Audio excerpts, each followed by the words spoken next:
Well, hello, everybody, and hello, Andy and Chad. How is your guys' week this week? Who wants to go first? Well, if we're talking about week. Somebody had a rough night.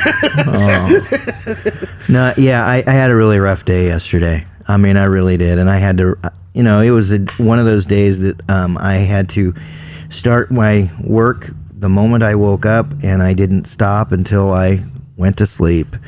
No breathing room. There was no space in between things. It was just run from one thing to the next. So yes, yesterday was a very tough day. But when we're talking week, it was okay. I mean, the week was okay. There's reasons to be happy, which I think Andy will probably get to, but I'm just saying, there's reasons to be happy, even though it was a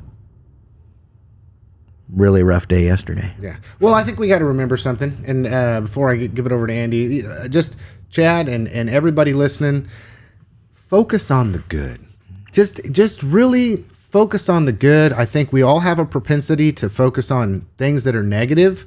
I know in my life, something that's always been a situation for me is to have a propensity to focus on the negative rather than the positive. So if we just make our lives just a little bit more simple in the way we look at it and say, I've got a roof over my head. I've got clean water coming in. I've got bad water going out instead of going in. My children are healthy and well. Those are where the blessings flow. They do. They truly do. Just simplifying some things sometimes. So, Andy, what do you got? Man, how was your week? It's been fast. It's been good. A lot going on. I was looking forward to going to the roast. I had a friend say, hey, you can go with our group. And I was like, yeah, that's awesome. And then I found out I've got to run out of town to go take care of an opportunity. So, which will be fun, this particular visit. But I'm excited to see a friend who's in a position to help us out with what we do for a living, what I do for a living. So I'm looking forward to that trip, even though I'm going to miss the roast, which is one of the coolest things in this community. I think it's going to be for a while. It's just a quick, fun group of people getting together.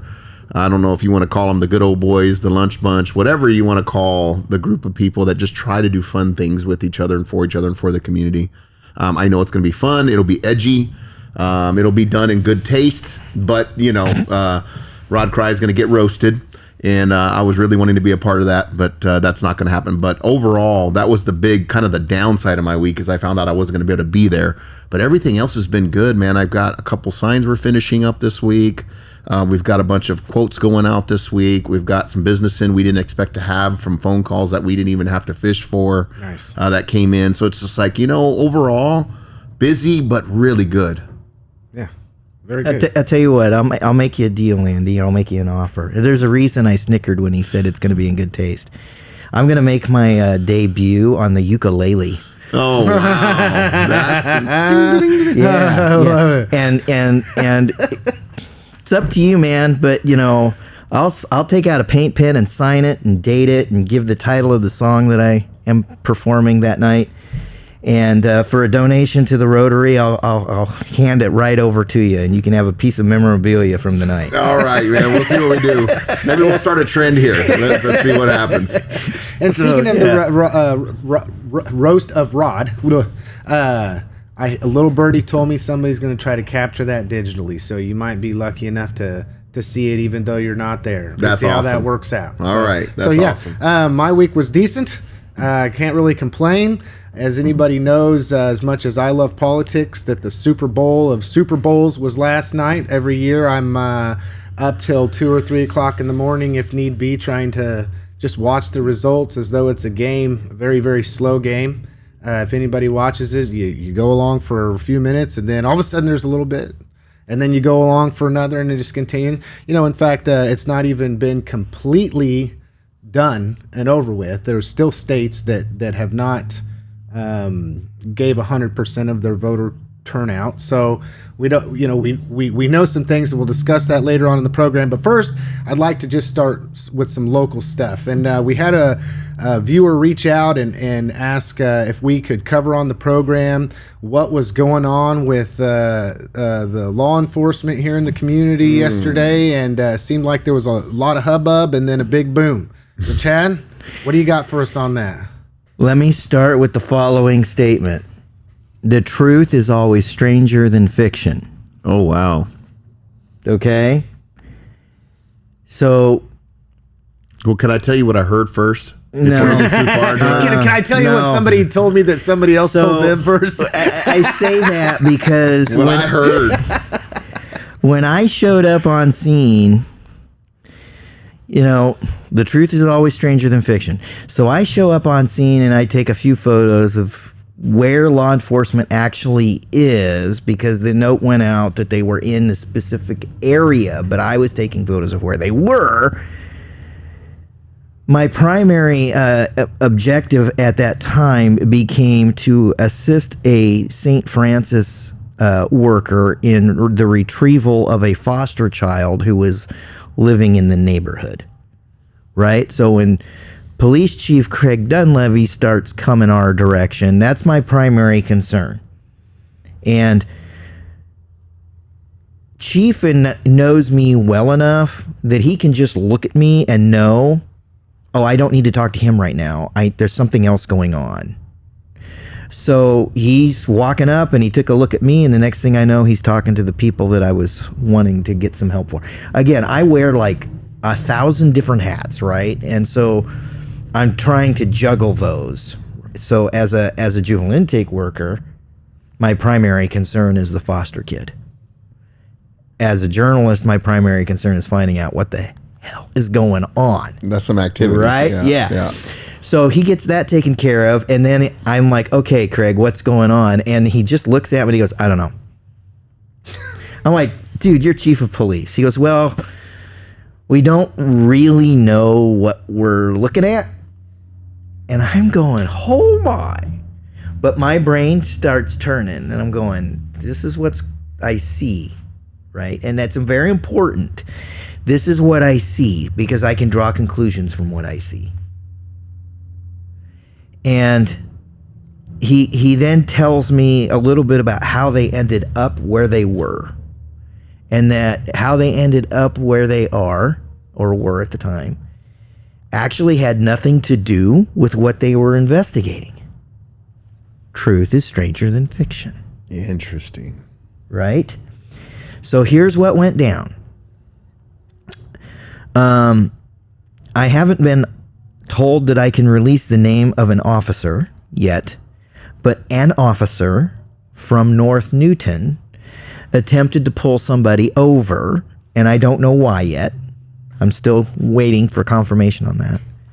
And that somebody decided that they didn't want to be pulled over. Yeah, so we got a chase. The chase is on. Right? And the vehicular chase ended pretty much right there at the railroad tracks at 11th and Kansas Avenue. Okay? And the dude jumped out of his car and took off running. And when he did that, he was immediately looking for a place to hide, and he went into a garage which was unlocked. Truth is stranger than fiction. I got to keep repeating that. They go into said garage to retrieve said individual.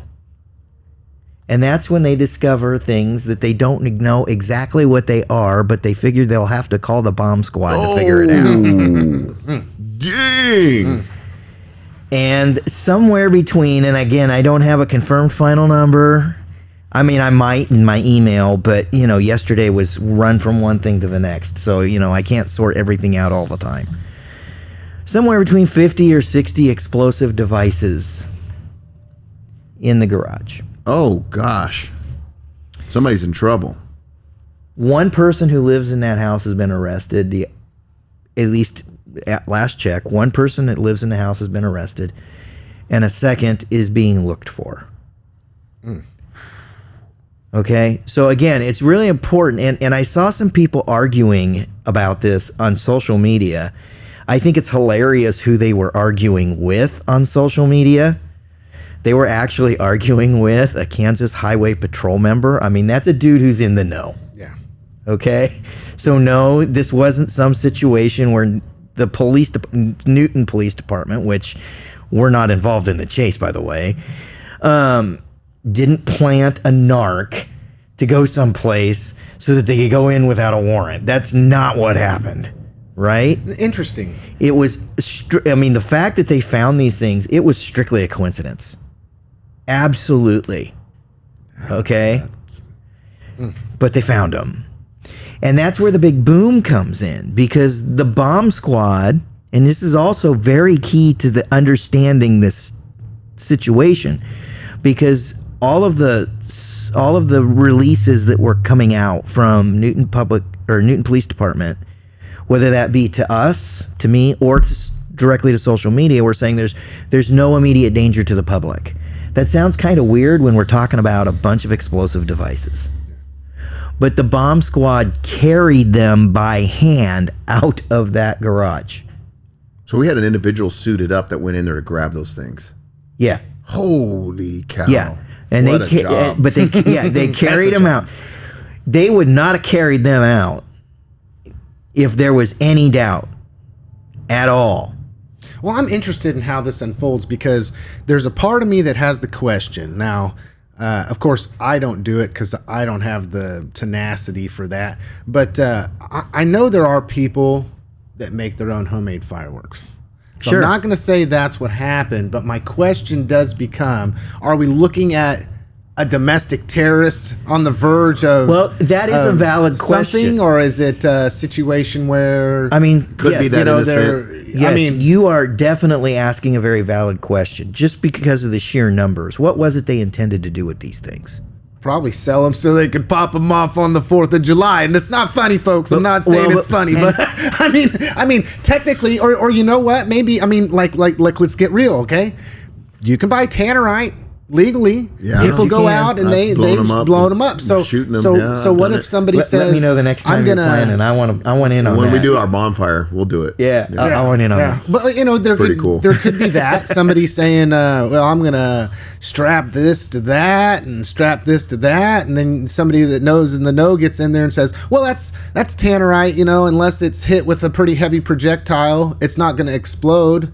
You can't light it on fire necessarily, right?" So there's that. So we're waiting for that to unfold, Chad, and we're looking for the Kansan to be able to bring us an article sometime this week with new and those improved are information. questions, but all of that is going to be in the follow-up investigations, right? Yep. Those are the questions that I'll ask, and I honestly, I got a great relationship with our chief of police. He's a great guy. Yeah.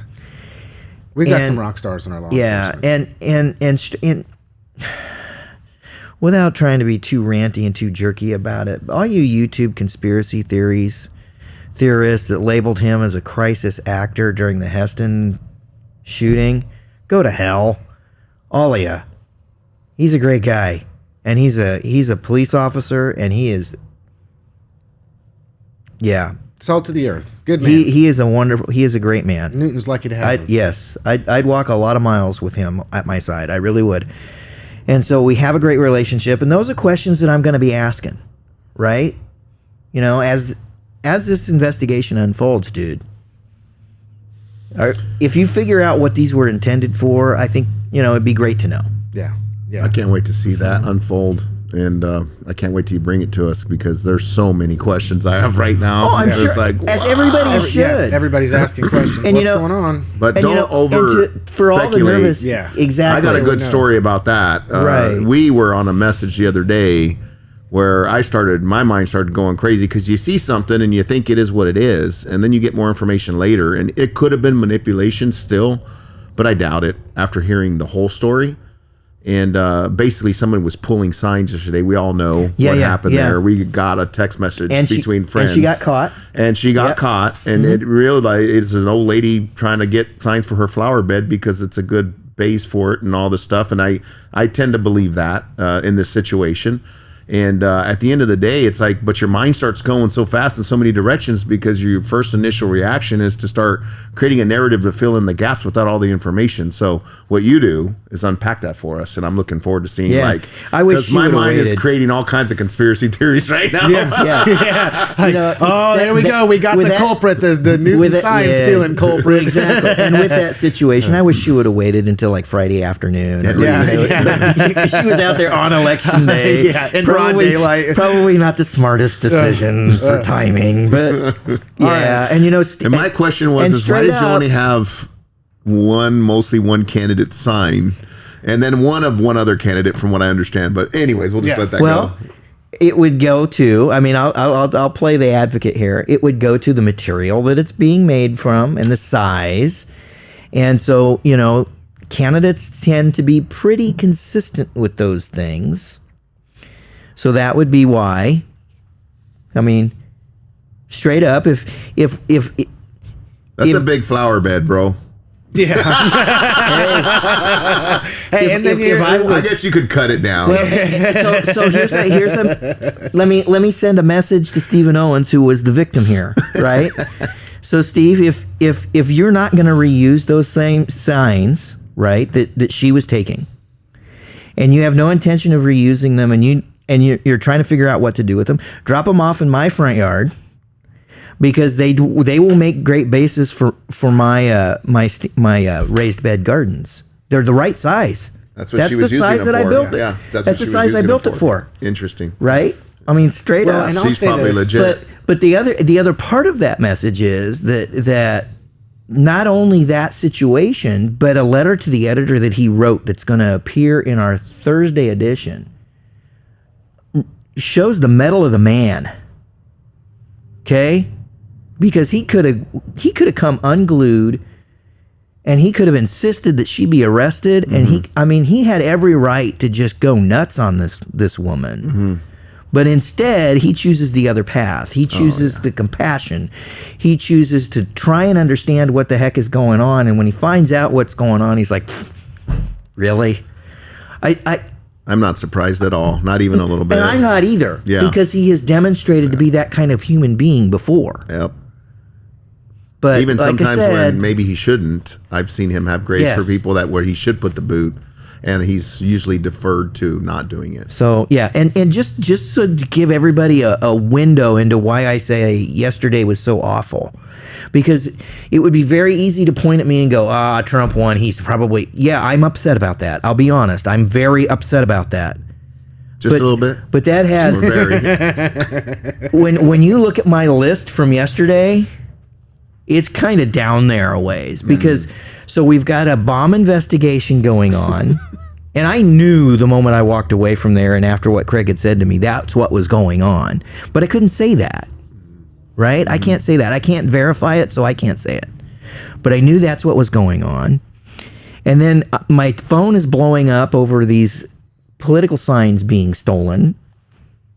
And then I'm heading into juvenile intake to deal with I can't go into details. I'm just going to tell you, one of the roughest ones emotionally I've ever done.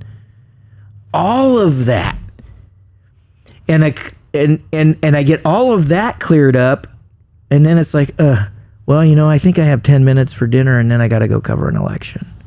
Yeah, big deals. So that's I mean, yesterday was a heck of a day for this community. Well, and that comes back to what I was saying right at the beginning. Remember that, it's these things that are close to us right here, not only in our own personal lives, our families, our neighbors, and then our community, that we should focus on. That's what we should focus on. And kicking it over to Andy, I know we talked a little bit. Andy's got some pro-positive. Yeah. Oh my gosh. Oh, sorry, I threw it on you. I watch everybody's Facebook feeds. I'm still thinking about this bomb situation. I'm creating narratives in my head right now. I'm like, I hope this is like some 007 connected to Al Qaeda. You know what I mean? And we're just taking them out. We're taking them out, Newton, baby. No, it just gives me a reason. No. But yeah, no, I noticed you shared something on the Harvey County Digital. I'm wondering if we get censored because I said a word I maybe shouldn't have said. Who knows? It might make the news. news. Were they planning a repeat of Oklahoma City? Well, you never We're know. about to know. I can't wait to see that story. As long as you say it was a white Always sell, nationalist. right? Sell away. I think it's really cool. The Halstead Dragons volleyball team won state. And when I saw that, I really didn't have a clue, frankly, that they were. I saw some stuff, but I didn't realize they were there. And when I saw that come across the line, I just thought, man, I wish I would have went to that game to support them as, you know, a county supporter. Mm-hmm. They're one of the schools in our county. And what a big deal to win a state championship and bring that to our county. They brought that back home. So we have the best volleyball team in the state at 3A volleyball sitting right there down the street at Halstead. Great community, great group of people out there. And so it's just amazing to me that I feel really bad that I didn't know about it before, because that's a huge deal. Yeah. I mean, they brought it home, right? Yeah. So congratulations to the Halstead volleyball team. I mean, that's just amazing to each one of those ladies and the coaches and that school system there that brought a state championship back to Harvey County. That's a big doggone deal. Well, and when I seen you post that, I was thinking to myself, man, I wonder, you know, like I do try to stay up on some of the sports things, but it seems like as we just move through, Harvey County is, I'm going to say it, a rock star community. I mean, if it's not one thing that we're seeing successes with, it's another. If it's not Heston, it's Halstead. If it's not Halstead, it's Newton being successful in a lot of different ways. And so Harvey County, there's a lot of things for us to be proud of. And I you know, as a school board member, I know you're for the kiddos. I know that that extends out to everybody in the community as far as Harvey County. We try to be Harvey County centric in a lot of ways. It's HCTALK. But just good job. Good job. That's all I can say. And, you know, just that same weekend, dude, we had a whole bunch of Harvey County kids at state cross country as well. Yeah. And I'll be really honest, I didn't follow up on the results. I don't know. I know that Heston did really, really well. I know my friend Shelby up at Mound Ridge coached Mound Ridge and did very, very, very well at state, like the best the school has ever done. We had a really great weekend when it comes to high school sports. Nice. You know, and you know, it's an unfortunate circumstance in the world today that quite honestly, that football takes all the headlines. All of them. Right? And that's where the energy gets put. Period. There's just no two ways around it. But man, I'll tell you what, this county absolutely had a huge weekend in some of our, we'll call them Olympic sports. Volleyball's an Olympic sport. Well, even take cross country running. That's an Olympic sport. I remember we did really great. And even like our CTE programs do well, and a lot of our Skills USA are they do well. I know the machining did well. We had somebody go to nationals. Golf teams, that you name it. We have a lot to be proud of that's going on here locally. And speaking of local things, I wanted to bring this week in the local part is the Newton Area Chamber of Commerce. I'm a member, was as an individual for many years before I enrolled HCTALK in as a business there for the Newton Area Chamber of Commerce, and that includes monthly or semi. I mean, there's more. There's always information coming out, but I'm going to say I'm going to call it the monthly newsletter. I might be wrong. Forgive me if I am wrong in what I'm saying exactly, Pam. Who's Pam Stevens is the director of the Newton Area Chamber of Commerce. But there's a couple things just to look out for. There's a ribbon cutting at Gambino's Pizza November 19th, 10:30 a.m. In what do we call it now? Prairie Village still, right? They're across the streets on Washington Road. Curtis's is in there. Genova's Italian Restaurant's in there. There's just a plethora of business. Charleston Insurance is in there. Anyway, we have a Gambino's. They're doing a ribbon cutting. Get in there, support your local business. Another one isn't, speaking of supporting local businesses, is Third Thursdays. For those that aren't aware, the Chamber, in partnership with local businesses, have what's called Third Thursdays. It's usually held downtown. I believe it is exclusively downtown. I'm not 100% of that, but it's November 21st this month. It says, join us in downtown Newton for Third Thursdays this fall on November 21st. Head downtown to enjoy special activities and extended business hours from 7:30 to 8, I guess. They can go either way, but just there's a lot going on in Newton. I know there's a lot of businesses downtown on our main street that would love to have you come and look them over and see if maybe you wouldn't want to support their business some way or another. I think it's important that we do that if we want to keep our downtown Main Street continuously moving and growing and there for us to enjoy. I'm a fan. I mean, I'm a Kansas man, so I'm a fan of downtown Main Streets, the old style, like what we have here that are usually exclusive to the Midwest. And just make sure and do that. Going local, but moving into politics, like you knew we would talk about this week. One of the things that had a lot of people talking was whether or not we would have the 30% alcohol or 30% food requirement for alcohol sales removed. And do you guys know how that turned out? Yeah, 68%, 67%. 67, Gosh, that was yeah. close. Yes. Yeah. And Andy thought it was me. I said 60-40, so I was a little low. I had 70-30. Yeah. I was a little high. But the yes vote won resoundingly, and that's a great thing. yeah. In fact, there was only one area in the county, which would be the most southern eastern portion of the county. I think that was the only precinct that voted no. So, like you said, when you look at it, it is pretty much 100%. I mean, it's not, obviously, it's a large majority, but voted to allow for that to be the case. What do you guys think about that? What I think is that I am so happy for our bowling alley, it's not even funny. That's who I went to talk to. And I, interest of full disclosure, right, I was so confident that the yes was going to win here. I went and talked to the ownership of the bowling alley yesterday afternoon before the polls closed. I looked right at him and said, I'm calling it now. This is what I believe. And I asked him how this was going to affect him. And of course, you know, he said the most immediate impact probably won't be his. He thinks that the community as a whole is going to benefit a lot more and quicker. But how it is going to affect Eastgate lanes is this. They no longer will have that 30% rule hanging over their heads. And that's huge for them. I don't think people understand how huge that is. Because that rule, it's 30% of total revenue. So for him, the bowling counts. Right? So, you know, you go out there on a Sunday afternoon is a great example. I went there this last Sunday afternoon. They're renting their lanes out for $5 an hour. You talk about cheap. That's awesome. Well, I've figured out why.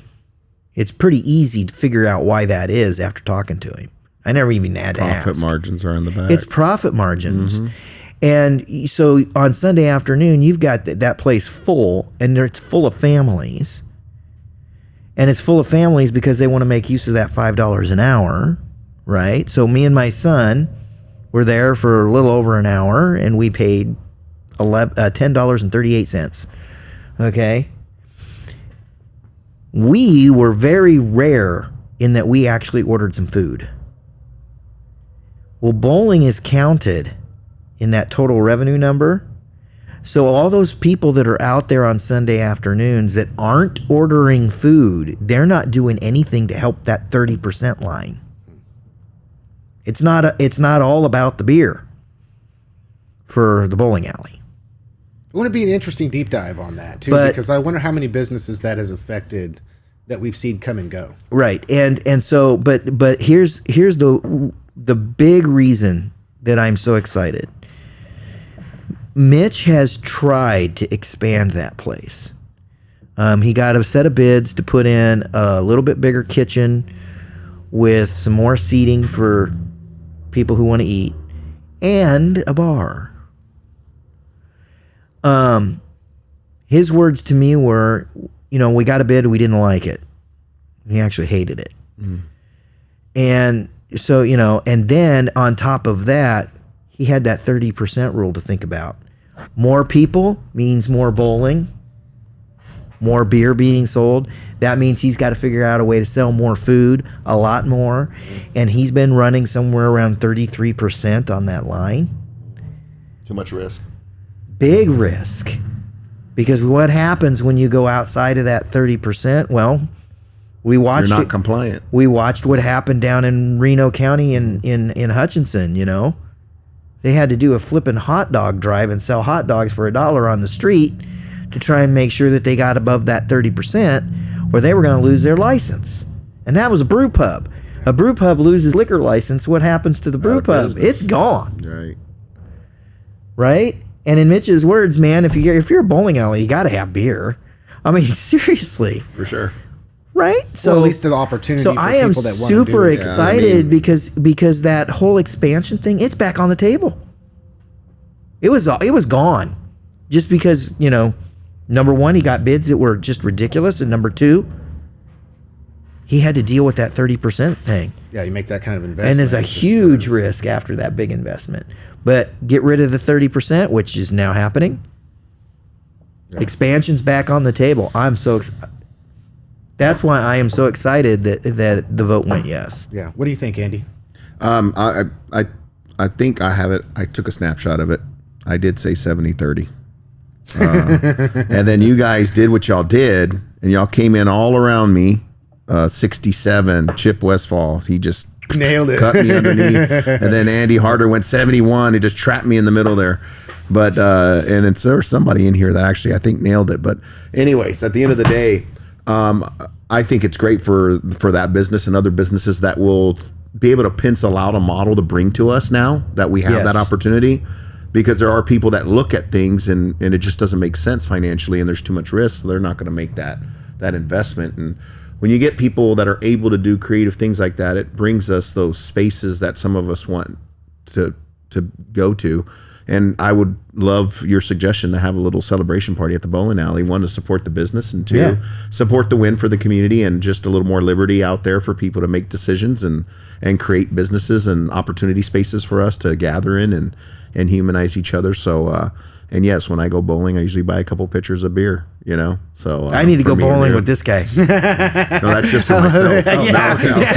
You can have your couple pitchers of beer if you want, but me, those are mine. I love it. I love it. They're out there, folks. On my opinion, I'm interested to see what the future will hold. As anybody knows, I'll say it again. I'm glad that this was a decision that went to the people, that those of us in our community were able to decide the direction that we wanted our community to go, which is synonymous with most elections anyway. So especially when we come down to who we're electing, and that gets into another story. So you guys want to go bottom to top or top to bottom? I'm thinking whatever bottom direction to top. you want. Bottom to top. Locally at the County Commission 2nd District, Terry Scott just narrowly defeated Mark Jenkins for the 2nd District. I said that was going to be a 50-50 split nail biter, and I think I came in pretty close to that. That was a 51 or 50, pretty close, 52 to 48, 51, 49. I missed that race. I mean, straight up, I feel like my reasoning was sound when I made my prediction. I really truly do, but I think I maybe underestimated a couple of things. But again, it was the absolute closest county commission race that we've had. Percentage From wise. that, in that district, it was extremely close. Yeah, votes matter, man. Yeah, votes matter. Getting out and voting matters. Yeah. I'm not surprised at all on that one. I'm actually surprised it was as close as it was, frankly. I know Mark. I think he's a great guy. I worked with him when he was at the city. He showed me how to get through the permitting system when I first started, which was a little more cumbersome back then than it is now. Thank God they've streamlined some things. But, so Mark has always been really good to me as a human being. I never saw him as a political guy. I know he served in North Newton. I know he has the tools to do the job. But in politics in this community, I was not surprised how that shook out. I was surprised that it was as close as it was, which says a lot about where our community is thinking and where we're going as a collective. And some of the messaging that we're not willing to accept from some people to have as many registered Republicans and as many registered Democrats. And to look at that number is shocking to me, because I thought it was going to be a lot more on Scott's side just because of how the political parties run. So it was interesting. I'm not surprised. I am surprised it was that close. I expected it to be within grab, but not that close. Yeah. Because that was like, whoa. And that There's seems a to lot be- of messaging there. Yeah. Just saying. Yeah. I'm not making it up. The numbers are in front of you. Yeah. Yeah. So, Especially for the I'm excited about it. Newtonary North So Newton. so straight up, here's my interpretation. Yeah. Right? Yeah. I underestimated how many people are in the Republican Party because they were just tired of never being able to vote for anybody, and they defected so that they could vote in the primaries. I think I underestimated the number of people that is. I think that you didn't give those people enough credit. Because most of those folks are living up in North Newton and Northern Newton. That's where they're at. So that's my thought, right? Well, it's interesting to say because I concur. I mean, I would say that if you focus on, we were focused heavily on whether Democratic participation would be greater in this election cycle, given the fact that they had people to vote for. And I would say the answer to that would be yes. Yes. But I think And there's I would say Mark also- is a good one. Yeah. I mean, I would say he was a good candidate. Yeah. Yeah. Well, and thanks for bringing that up, because there's something else that happened last night. And so myself and a reporter from the Associated Press always sit at a table together at the courthouse. And we were sitting there, and Rick came over, and he said to me, I've been saying I was wondering whether or not people are changing how they vote, or if we were going to see big high turnouts. And I went, okay. He said, they're changing. They're starting to vote early. I said, okay. And then he goes, right now I'm estimating somewhere around 68.5% voter turnout. And I looked right at him and I said, that's at least 5 points lower than 2020. And she just kind of nodded. And then I turned to the AP reporter. I said, I'm going to call it right now. Republicans are going to win everything. Lower voter turnout generally means a Republican victory. So and then and we still got Because this it to means study, the Democrats didn't show up. Well, and I don't know. I mean, Again. I have to look at it and really dive into it, because it's so close. We could probably articulate a better deep dive coming the following week, because there's just so much information out there to study, from what happened this time to the last 4 years to the last 4 years and so on, which we'll get to that. And one of the reasons I bring that up is, I mean, you guys were all in the text string that was going last night, and I'm going to look. I sent out my calls to that group. I don't know, it was 9 or 9:30, but I made that statement that this is what was going to happen. I made that statement at 6:45. On our deal. No, Oh, I missed that. I didn't. Oh, was I gonna didn't say. send it. I didn't send that out. Okay. I did send out what the expected voter turnout was, and when I sent that out is when I was making that call. But that was about 6:45.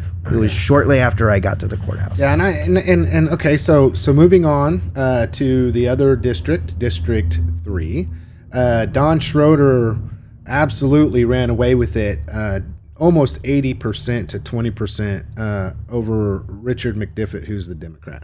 What do you guys think about that? Do you think that's just location? Yeah, he was on my ticket. So I mean, And- honestly, let's be blunt, okay? Here's a message to Democrats. The only Democrats who are going to have a chance in this county are going to have North Newton in their districts. Period. End of story. If you don't have North Newton inside you, you do not have a chance. Yeah. Well, I know we were interested You're in that. just not going to be able to reach enough Republicans and change their mind and break the party line voting. And it's just not going to happen. And speaking of that, I'd like to get to that because I know that we had mentioned that when we were given our projections. I remember saying about 60-40 each way, but I wasn't sure because we're seeing a different playing field now in the 72nd and the 74th, because this is the first opportunity that people had to get out and vote after they took North Newton out of the 72nd and put it in the 74th. But breezing over that until we get into the state elections, just real quick, Amy Perkins defeated Mark Lamas at 64 to 31%. The write-in got 601, which is kind of, I mean, I would say that's quite a few write-ins. That is, and we had a declared write-in candidate, yes, which led to that. To that, but even then, if you added all of the write-in on top of the dim, if there was no, it's still no chance. So moving on to the 72nd and the 74th. Perkins, man, that was, and you could see it in the primary. She worked her butt off too, but her numbers have been just wow. You know that she did. Yeah. Did her. When you win in this county, when you win the Republican Party, it was like 2-1. Yeah. When you win the Republican primary with that kind of a number, it's going to be pretty hard to beat. Yep. Yes. You're going to have to, somewhere between the primary and the general, you're going to have to do something really stupid. It's supermanish, superwomanish actions, and then the candidate on the other side has to do something really bad. I mean, a combination of just crazy has to happen for you to lose a lead like that. Yeah. So, yeah. Absolutely. Okay, so then moving on to the 72nd and the 74th House District, Avery Anderson, about 64% to 36%, Heidi Hodgkinson. So I think we're going to see what happens now that North Newton is no longer in the 72nd, because if you go over and you look at the Mike King Jenna Ratzlaff is about the same, 66 to 33. So I'm going to say that going forward, make a prediction here, most likely those elections, both in the 74th and the 72nd, are now just going to be Republican only. I don't see a pathway. What did anybody expect when the gerrymandering occurred? Yeah. Okay, yeah. And again, I'm going to sound like the cranky dude in the corner, but separating Newton and North Newton was a GOP wet dream for decades. And they tried multiple times to make it happen. For one reason or another, it didn't. And then in the last go-around, they were able to get it done. I gotta punt a question over to Andy here. I guess I was trying to hide. And I just gotta say, okay. So my question is this: knowing that this is the case now, okay, and just put yourself in this position. If you were in the minority party and you knew without a shadow of a doubt that going forward, even if a Democrat runs in these state house races, either the 74th or the 72nd, what would be your game plan? Would you just accept that no matter what Democrat runs, we're gonna lose because that's the way that the demographics are set up? Or I guess I'm gonna be a little more pointed here. Or would that cause you as a Democrat to change your party affiliation so you could participate in the Republican primary? That's a loaded question. I'm going to just rewind just a little bit. I think I have an opinion on some of Tim's actions at the State House did not help, and it made some of that a little easier. Right. And it kind of woke up some things that made that it just happened, you know. And so I would lay some of that at his feet if I was in that camp, and really have the real discussion about what does that look like and why did it make people react like that. And you're right. It was already it was already like a little salivation going on, and that just really put a target on it. Yep. And there you go. And I would say this about you bring up Tim. I would say that he provides the Democrats the blueprint for figuring out a way to win one of these districts. Go out and get people registered to vote. Yes. People puts in work. People the guy didn't, works. The people didn't. There's a lot of people who did not like the way he campaigned, but the way he campaigned was effective. And what he did was he knocked on every door. It didn't matter what party you were in. Even if you weren't in one, he would knock on your door. And he would lead with, hey, have you signed up for mail balloting? Are you interested in that? You know, it makes voting really, really easy. And he would lead you through that entire process, and he would help you, and you would be done, and you'd be all signed up. And that's when you found out you were talking to a Democrat. It wasn't until after all of that, he used voter registration, quite honestly. He's using voter registration to open up a conversation. And all through that, he's dropping who his name is, but he's not dropping his party. That's brilliant. And by the time he's done, then you find out, oh, this guy's Tim Hodge. That's been reinforced in you multiple times. He was at my door. He's been helping me. That was his interest for being there, helping make sure that I can vote. What a great guy. A lot of truth to that. Now I find out he's a Democrat. They must not be that bad. They must not be that bad, yes. And because he was doing that and he was out early, we get to election day, he's got what every politician says they have to have, name recognition. So he got himself the name recognition, and he got into that brain that it's an easy person to vote for. Well, I mean, think about it. And they can say they have that connection, and he was good at that. Yeah, I think there's a lot of other layers to that, and I want to expand on that. Because there's a lot of brilliance behind that. A lot of people today, I've knocked, I don't know, a few hundred doors the last few Saturdays, leading up to this, and you'll see how many houses don't have anybody registered. You see their affiliations. You see some of this stuff as you're going through, or you'll see a mixture. Then you'll see a Trump flag flying with a Trump sign in the yard with no local affiliation, but that address does not even have anybody in there registered to vote.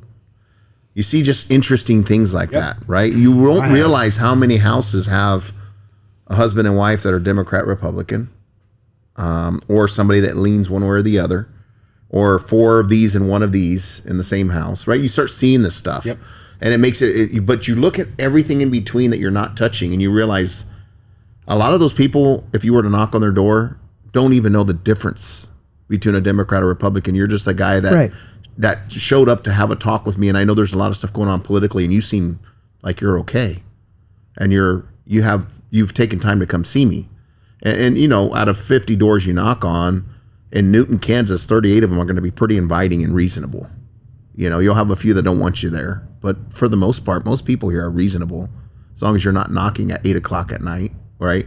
Or 6 o'clock in the morning. Right. You can be reasonable. Saturday mornings are a great time to go walking and knocking because of where people are doing chores and having their morning coffee where they're more inviting. Conducive to be able to talk to you. They're not in the middle of their work week. And I'll say this, his approach is brilliant on a lot of levels because he was connecting to people that aren't connected. And I think that was another valuable thing that he picked up on, probably, I'm assuming here. But if we had that tenacity, there's one thing you can't say about Tim. He will outwork your ass. Yeah. Yes, he will. And that I respect. Yeah. That guy, when he put his feet on the street, if you're going to go against him, you better work. And for me, I'm the guy that respects that a ton. Well, I tell you, I would agree 100%. And I can't stress enough the importance of knowing the recipe. I put the recipe in play yesterday, right? I did. I'm out there doing my thing, right? I'm like, okay, I've got maybe the next 2 hours free, so I'm going to go do some deliveries. Hustle up a little extra cash for this week. Put some gas in the tank. And I'm standing in a local fast food joint and picking some food up, and the manager is the person giving it to me. And I looked right at him and said, hey, have you voted yet? It's election day. Nope. You know, you got till 7.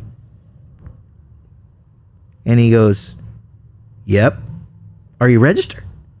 Yep. I said, well, then you get your butt out to the polls and you vote. He says, well, who should I vote for?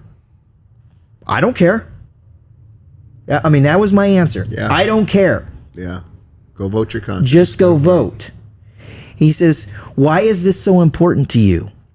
Are you running? Can I vote for you? Interesting. No, I'm not running. No, you cannot vote for me. It's just important to me that people vote. And he goes, well, if I can't vote for you, then who should I vote for? I worked the recipe. In a minute and a half, if my name would have been on the ballot, a total stranger was going to walk into the polls and vote for me. Think about that. And I think that speaks to a lot of different things. Going on to the last local election that we had, we'll call it local before we get into national, and we've got about 10 more minutes on the program. So Stephen Owens defeated Jason Miller 61 to 39%. We'll call it a 62 to 38%. It's interesting when you look at the precincts. The precinct that Jason lived in and the one right next to it went blue, and North Newton went blue. And of course, I didn't North go. Newton stays blue. Yeah, but it's blue territory. But yeah, well, is. I mean, it's interesting because Which I don't mind. and I'm not saying anything against Jason Miller or his campaign in any way, shape, or form, because I met a lot of nice people that were canvassing in my neighborhood, but they were not Jason. Okay, so meeting people that were not even aware that I had ever ran an election, didn't know who I was whatsoever, and I'm talking to them, realizing that these people are coming from outside of the community to knock on doors to be able to help this campaign. My question then becomes, and no offense whatsoever, I'm not meaning to cause any offense to anybody, but if I was going to take the 10,000-foot view, I would say that Stephen just outworked. And I'll say this too. Something also that I find really fascinating was, I know Stephen and I know what kind of work he was putting in, and I don't think that there's anything as effective as a candidate coming to your door, knocking on your door and asking for your vote. I'll put this in there too. This was a district that, straight up, in the past has given the finger to the voters that are in this district of Sedgwick County. Sedgwick County has always gone more conservative. Okay? And Stephen mopped up Sedgwick County. But it has now, as a result of everything that's gone on, it's like everything else, has a massive advantage for Republicans. Okay? So key to winning District 31 is winning Harvey County. Always has been and always will be. And Stephen was set to do that and do it well. And Stephen, I made reference to a letter to the editor that he's written that's going to publish on Thursday. Let me tell you what the file name was for that. Elections the way they're supposed to be. And he spent the entirety of his letter giving a heck of a lot of credit to how this campaign was run. Yeah.